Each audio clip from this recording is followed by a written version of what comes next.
That's the job, and for television. That's the gig, because it's a 30-minute episode, so the hours aren't crazy, and it just looks like, in the right circumstances, it looks like fun. In 1972, Dirk Blokker's father passed away unexpectedly when he was 14 years old. He repressed his emotions for 53 years. The son of Dan Blokker is now speaking, and the audience are in disbelief. He is 67 years old. The Brooklyn Nine-Nine actor opens up about his family's struggles as a result of Bonanza's celebrity, including the hordes of admirers they had to endure wherever they went, the opportunities they lost out on as kids, and the reality of his own acting career. His remarks reveal more than anybody could have imagined about the reserved son of Hoss Cartwright. No little feat was the entrance of Dan Blokker into this world on December 10, 1928, in Dalby, Texas. He was the largest baby ever born in Bowie County, weighing 14 pounds. Incorrectly recorded as Bobby Dawn on his birth certificate months later, his real name was Bobby Dan Davis Blokker.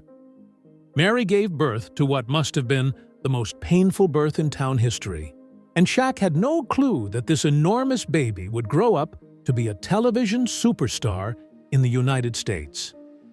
No one had ever surpassed that 14-pound record until quite recently, and the birth was a topic of conversation for years among the townspeople. O'Donnell is a little rural community in West Texas, and Dan and his family moved there when he was 6 years old. Tragically, Dan's elder sister, Virginia, had passed away from pneumonia at the age of 11 only a year prior. He was 5 years old at the time. Their grief was still raw. Life had to go on, despite the devastating tragedy that befell the family. In Shaq's newly opened grocery shop, they made their home in the rear.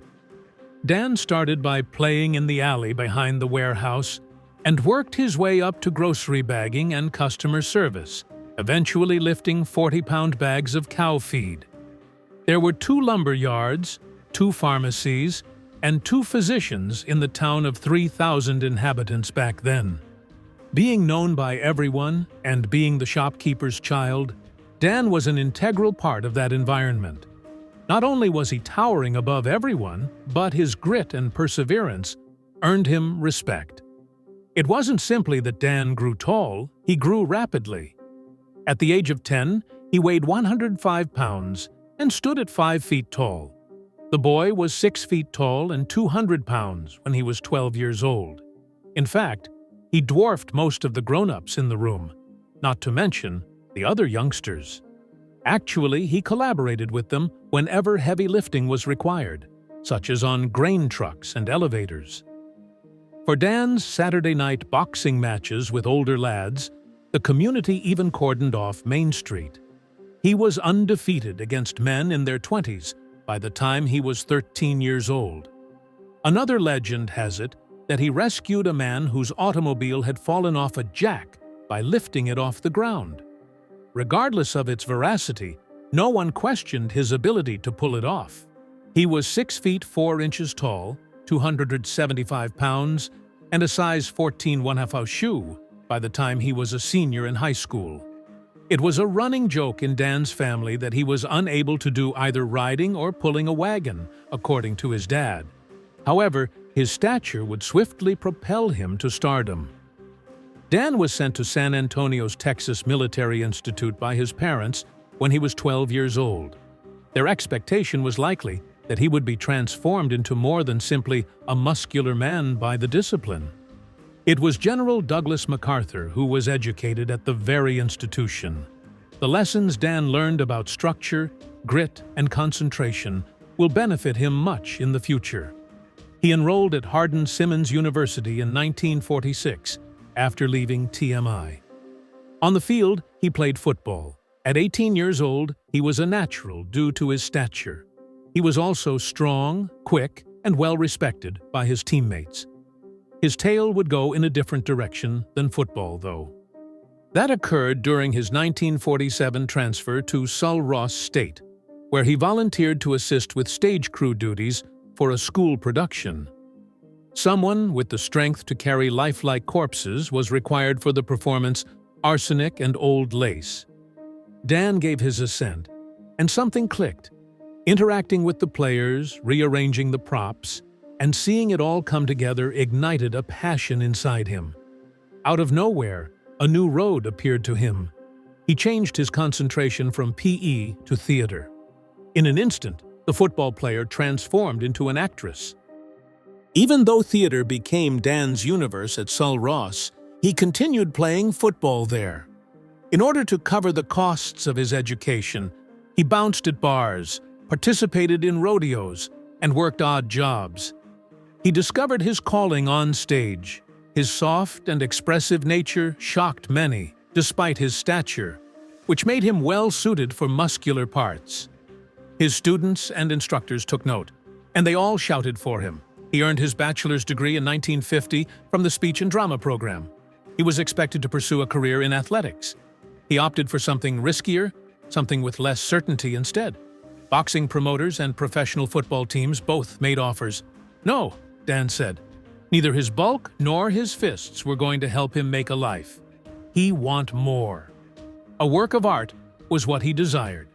He relocated to Boston for summer stock theater in the same year, 1950. He accepted the chance despite not knowing anyone and being 2,000 miles away from Texas. He played a variety of roles in weekly shows, worked for low pay, and picked up lines quickly.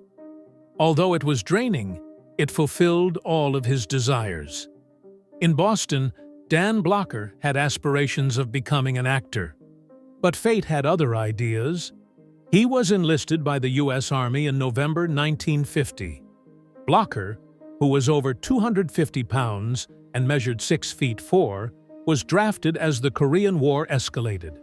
Finding boots large enough for his size 14½ feet took the Army an entire month, making it a challenging task to outfit a guy of his stature. Blocker went directly to the front lines in Korea after completing basic training in Louisiana. He was subsequently deployed to Japan. His 45th Division regimental assignment began in December 1951 with F Company, 2nd Battalion, 179th Infantry Regiment. The Big Un was the first moniker bestowed to him by the local troops. Quickly, combat ensued. Along the Jamestown line, his troop was put into frigid trenches where gunfire, muck, and snow filled the days. Upon his arrival, Blocker was immediately advanced from the rank of private to corporal, sergeant, and finally, master sergeant, due to his exceptional leadership. It was all over in a flash. He was a leader, not only a follower. Blocker was actively engaged in combat for a total of 209 days.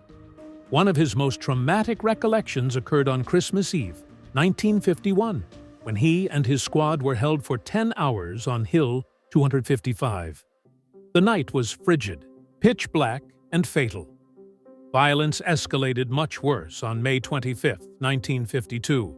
6 Americans were killed and 21 injured defending Hill 200. Nonetheless, the unit was successful in eliminating 132 enemy men. Blocker bravely battled through ambushes and mortar explosions. In one particularly cruel encounter, he was injured while attempting to save his teammates wounded. A Purple Heart was his reward for that deed, but it also altered his character. There was too much he had witnessed. He was a vocal opponent of war after returning home, particularly the Vietnam War. His feelings were quite clear. After what he had been through, he did not want American bombs thrown on innocent people. But the conflict also revealed another quality of Blocker's, his ability to lead when the going got tough. He was instrumental in organizing and directing perilous patrols in areas such as Old Baldy and Porkchop Hill. Despite being outnumbered and deep in enemy territory, Blocker remained composed and led his unit in fighting back an ambush. He never backed down, despite being a prime target due to his massive build, which served to his advantage while rescuing wounded soldiers. Combat Infantryman Badge, Korean Service Medal with 2 campaign stars, Korean Presidential Unit Citation, and several more awards were among his many by the time his unit was rotated out in July 1952. His military career came to a close on September 24, 1952. After falling in love with Dolia Lee Parker during the battle, he married her 2 days later. After exchanging letters from Korea, they were now officially a couple. They were married in Carlsbad, New Mexico, in a modest ceremony. Blocker returned to Sul Ross State Teachers College that very week. Earning a master's degree in theater was a natural continuation of his previous work. He began teaching high school English and theater in Sonora, Texas, in order to pay the bills while pursuing his goal of acting. His pupils recalled the reverberation of his deep voice when he read from Shakespeare. Carlsbad, New Mexico, became Dan Blocker's new home after he taught for a year in Sonora. At Eddy Elementary School, he taught 6th grade and also coached. He continued to pursue acting even when he was a teacher. He would often transform his classroom into a makeshift theater. Suddenly, a surprising event transpired. Blocker and his family traveled from Sonora to Hollywood over the summer for vacation. They were simply on vacation and not looking for work. Yet destiny has different intentions. A talent agent observed Blocker as he made a call at a phone booth while dressed like a cowboy. High-heeled boots, a colorful shirt, and a gigantic straw hat. Blocker, who was 6 feet 4 inches tall, appeared straight out of a Western. Blocker was destined for television, according to the agent, who didn't even require a screenplay or an audition. In the meanwhile, Blocker's family, wife and children, sat in their station wagon, oblivious to the impending transformation of their life. Everything was put up perfectly. The late 1950s were a golden age for cowboy films in Hollywood, and Blocker fit the bill with his authentic Texas accent, towering stature, and rugged good looks. What started as an insignificant incident on the sidewalk became the catalyst for a monumental event. Blocker came to Los Angeles in 1956 to pursue a doctorate in education at UCLA, not because he aspired to be a famous actor or singer. He took his studies quite seriously. To help out financially, he filled in for teachers at Glendale schools while he was in school. Deborah Lee and Dana Lynn, his twin daughters, were born in 1953. David was born in 1955, and Dirk was born in 1957. He kept everything in balance while balancing parenting, job, and school. Even Dan Blocker didn't have a stellar debut. For the 1957 Three Stooges short film Outer Space Jitters, he portrayed the role of the creature known as the Goon. Despite not using his given name, he was listed as Don Blocker in the silly science fiction comedy. At 6 feet 4 inches tall and more than 300 pounds, he sported an elaborate extraterrestrial outfit.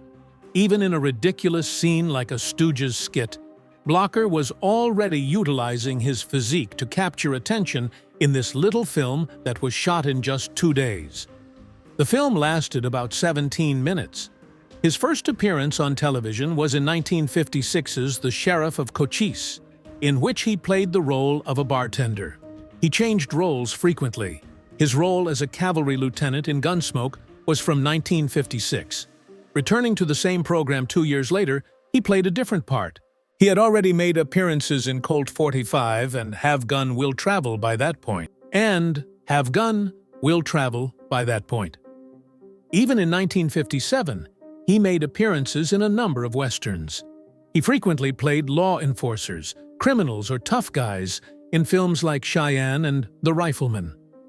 Despite their lack of glitz, these scenes helped him get noticed. Everyone recalled the large man with the commanding voice.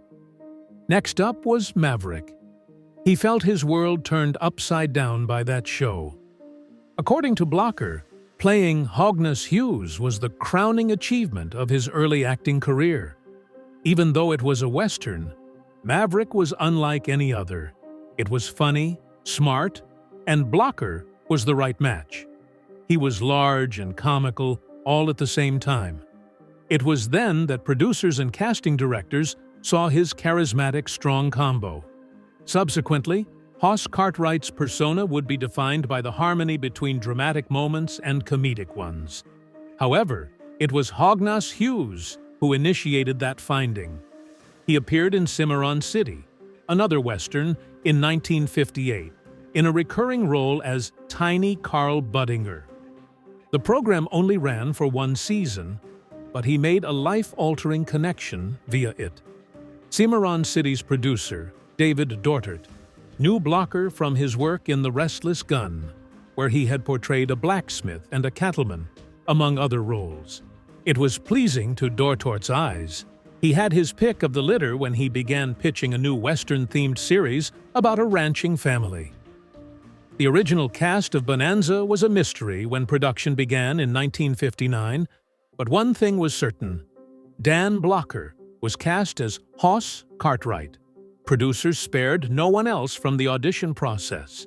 They had a good idea of what they had. With Blocker's performance, the program was able to recover from a sluggish start that had it ranked 45th in the ratings. The show gradually rose in the ratings until, a few years later, it had more viewers than any other American television program. Hoss was originally designed to be a comedic figure, a huge, sluggish guy who could strike hard but didn't speak much, rather than a serious protagonist. He was depicted as being unintelligent and simplistic. However, Dan Blocker was completely different. He may have looked big, 6 feet 4 inches and 365 pounds in the latter seasons, but he really had a master's degree. He brought his experience teaching English and his intention to acquire a doctorate to the position. He gave Hoss a sympathetic, kind, and intelligent performance, rather than one in which he was stupid. The authors took note. To match Blocker, they began switching Hoss. He transitioned from a supporting character to the show's heart and soul. Fans had adored Hoss by the time Bonanza ranked number 2 in its 3rd season. He didn't just provide physical strength. He also served as the moral compass, showing the audience why the Cartwrights were fighting. The program was merciless behind the scenes, though. Bonanza produced about 30 episodes annually, which is significantly more than the 10 or 12 episodes produced by contemporary television series. That amounted to 5 days a week of nearly continuous work at 14 hours a day. For a guy of Dan Blocker's stature, the combination of the heat, the costumes, the writing, and the stunts meant that he couldn't leave until 9 at night. Even though he would occasionally black out from the heat, he persisted. He mentioned that he spent more time with his TV family than his own wife and 4 children. He had filmed 415 episodes by 1972, which is more than most performers would be able to do nowadays. The sacrifices Blocker made only add to the bittersweet nature of his narrative. He had lofty ambitions, not for stardom but for a career in teaching, long before Bonanza. He taught 6th graders English and theater after getting his master's degree in Texas. Plus, he didn't go to California for the Hollywood scene. He did so to attend UCLA. A PhD was his ultimate goal. He fell into acting by complete chance. He was only wearing a cowboy hat when someone saw him and drew him in. He persisted in his studies even after landing a role in Bonanza. He mentioned balancing filming and school in his early interviews, but memorization of scripts, all-day filming and interviewing devoured everything to the point that it became impossible. He had already put his education on hold by 1961 and would never have the opportunity to return. He came to regret not completing his PhD the most. What he contributed to television, nevertheless, is indisputable. Hoss was more than a good-hearted cowboy. He was an emotionally engaging figure. Viewers viewed Hoss as the show's emotional center by the mid-1960s, according to surveys. It was reported that Blocker portrayed Hoss with a single sentence in mind: "If there is any kindness we can show, let us do it now, for we will never pass this way again." And it was intended both on and off screen. Bonanza was the most popular TV show in the United States throughout the 1960s. A national right, it was more than simply popular. For the years 1964-1967, it topped the ratings nationwide. Nearly 19 million homes turned in every Sunday night at 9 o'clock p.m., which is a rating share of 36.3%. From 45th to 2nd, and finally first place in only a few seasons, it had gone through the roof.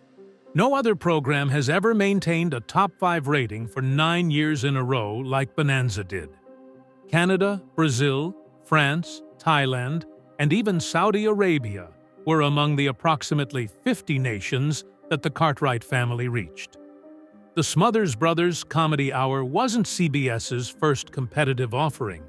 It debuted in 1967. Not even Judy Garland's act could break through prior to it. However, Blocker did more than portray a rancher. He practically became one. An authentic steakhouse named the Bonanza Sirloin Pit debuted in Westport, Connecticut, within a renovated Greyhound bus terminal from 1925 in 1963, at the same time as Bonanza was going off the rails.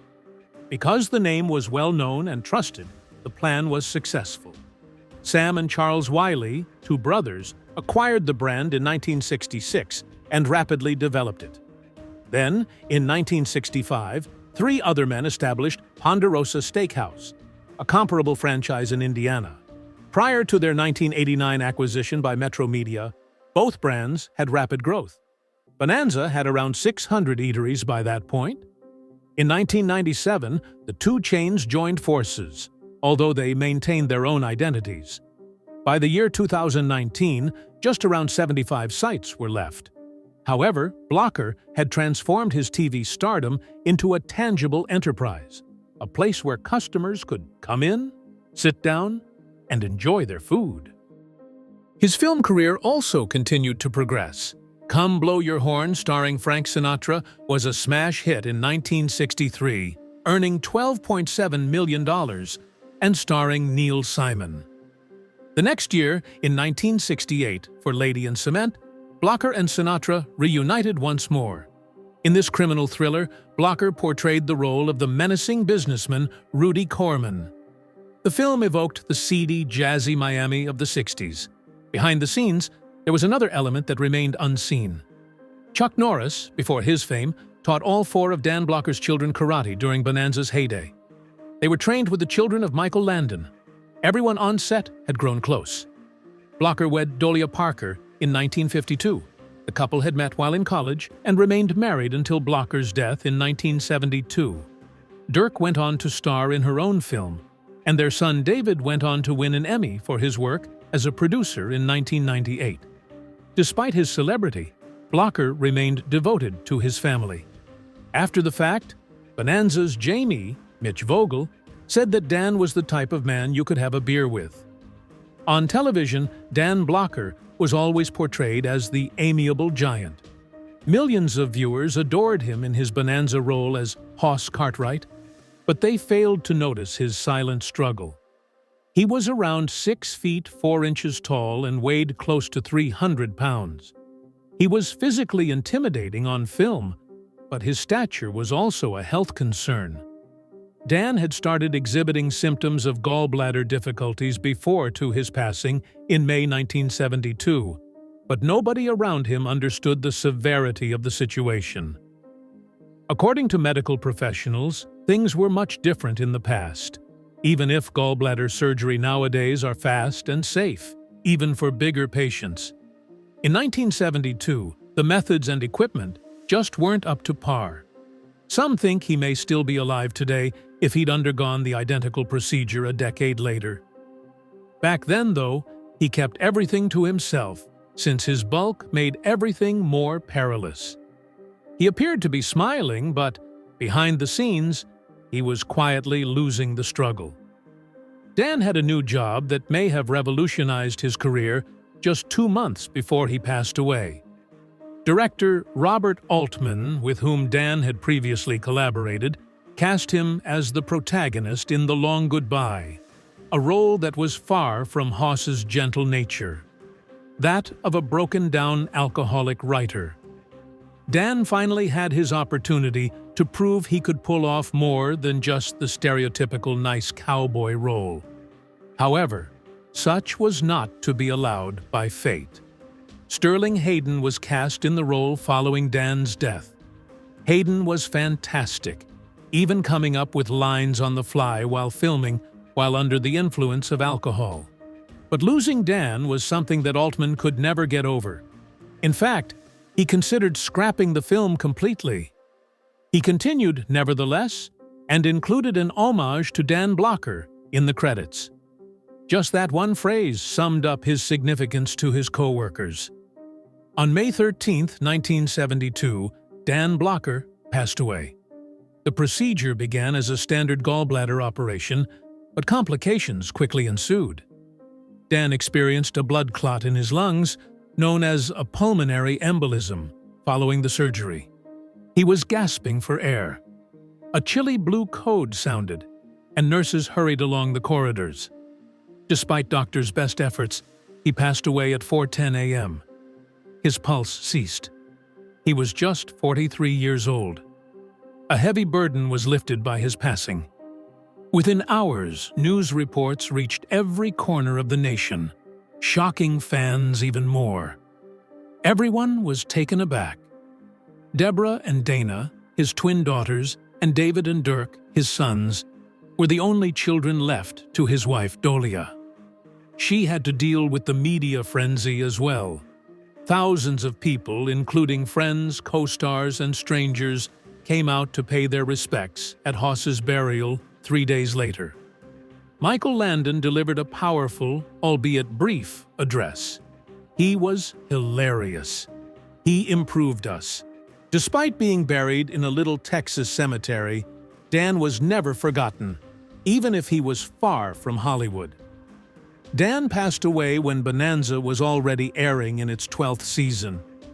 Despite the show's continued success, after more than a decade on air, Hossa's death left viewers feeling like something was missing.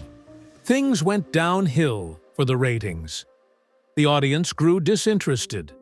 Production executive Richard Collins stated, "Just as we personally suffered a loss, so the audience suffered one too." Season 14's premiere episode did well at the box office, but it was purely due to viewers' natural curiosity. There was a precipitous decline of about 40% in viewers after that. NBC said that the show's move to Tuesday evenings was to cause for the decline, but the reality was more simpler. They missed Hoss. They were reluctant to watch Bonanza in his absence. The actor who played Ben Cartwright, Lorne Greene, himself acknowledged the fact. "This is it," he informed his wife. He was correct. It is complete. The final episode aired on January 16, 1973, after NBC canceled the show in November. Bonanza ended after 14 seasons and 431 episodes. A peaceful spot in the heart of O'Donnell, Texas, preserves the legacy of a guy adored by countless people. A bronze bust of Dan Blocker, better known as Hoss Cartwright, stands towering in this little community. It's easy to overlook if you aren't paying attention. The monument was inaugurated on July 4, 1973, a mere 14 months subsequent to Dan's demise. He was just 43 years old. All it takes are the words etched into the plaque, "Film ensures Hoss Cartwright's survival, but a Dan Blocker is an anomaly that the world rarely gets to retain." Located on what was formerly a vacant area adjacent to Shaq Blocker's general store, the statue pays tribute to the late Shaq Blocker. When he was younger, Dan, who was known as Bobby Dan, would pitch in to help out. The O'Donnell Heritage Museum occupies the historic bank building across the street. The structure has remained mostly unchanged since its opening in 1925. A complete room on the second level is devoted to Dan's life story. From his birth as a massive 14-pound baby to his ascent to stardom as one of America's favorite TV personalities, every object recounts a bit of his biography. A huge mural of him, painted on the side of a barn, welcomes you as you drive into O'Donnell on Highway 87. It's a proud reminder that this community reared a gentle giant. The man's son, Dennis Dirk Blocker, came into this world at the City of Angels on July 31, 1957. At the tender age of 7, he made his acting debut in a car commercial with his dad. Then things took a turn for the worse. Dirk lost his father at the tender age of 14, yet he persisted. He made his television acting debut 2 years later. At the age of 16, he made his television debut in 1974 on Marcus Welby, MD. Before he was 19, he had secured a recurring position on Baa Black Sheep, where he played the character of First Lieutenant Jerry Bragg from 1976 until 1978. With guest appearances in Poltergeist, 1982, and Starman, 1984, as well as in MASH and The X-Files, Dirk's career steadily rose from there.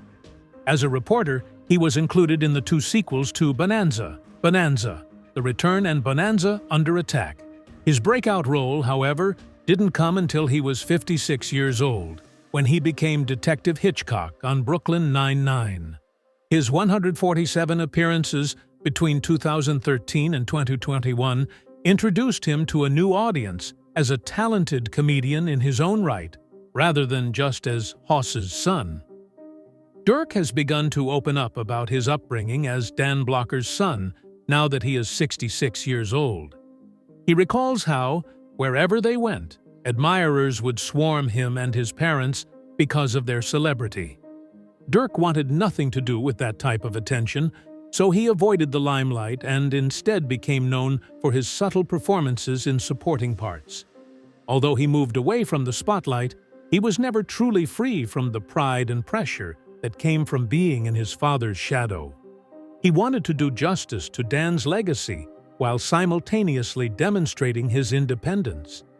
Dirk has mentioned the peculiar sensation of recalling the man who put him to bed and simultaneously watching his father on television. Nobody grows up seeing the world fall in love with someone they miss daily. The turning point came in 1972, when Dan passed away unexpectedly. Though he was only a youngster at the time, Dirk's loss had a profound impact on his development as a person. The principles upheld by Dirk's father remained the most imprinted on his mind. Dan Blocker was an honorable, modest guy, beyond his fame as a television personality. People on set spoke more about his kindness than his performance. He played the role of an ordinary guy who happened to be a TV celebrity rather than an actor. Because Dirk observed his father's ability to maintain a grounded persona, despite playing one of the most renowned roles on television, he was able to absorb his humility and balance his stardom with his family.